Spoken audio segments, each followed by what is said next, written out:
ছেলে 25,000 টাকা বেতন পায়, কিন্তু 2 বছরের মাথায় 1 কোটি টাকা দিয়ে করেছে বাড়ি এবং 50 লাখ টাকার গাড়ি, এছাড়াও বিঘা বিঘা জমি সম্পত্তি করেছে গ্রামের বাড়িতে।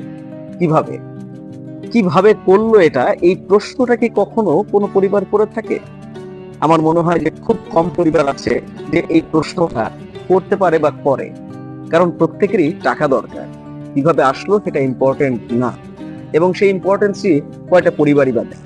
রজনী ভাই জিজ্ঞেস করেছে যে তুমি 25,000 টাকা বেতন পেয়ে তুমি কিভাবে 1 কোটি টাকা দিয়ে বাড়ি করলে, কিভাবে সম্ভব হলো এই 2 বছরের মাথায়?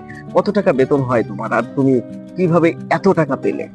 এই প্রশ্নটা কিন্তু খুব কম পরিবার করে।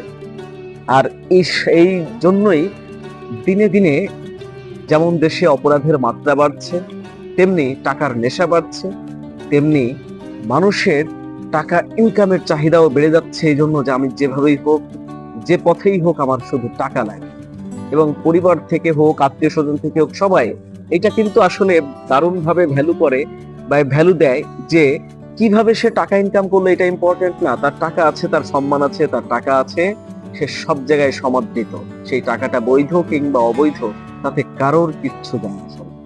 পুরুষ মানুষ এমনই যে সবাই শুধু এক্সপেক্ট করে যে তার কাছে টাকা থাকবে, এটাই শেষ কথা। কিভাবে আসলো এই টাকা সেটা কোনো কথাই না।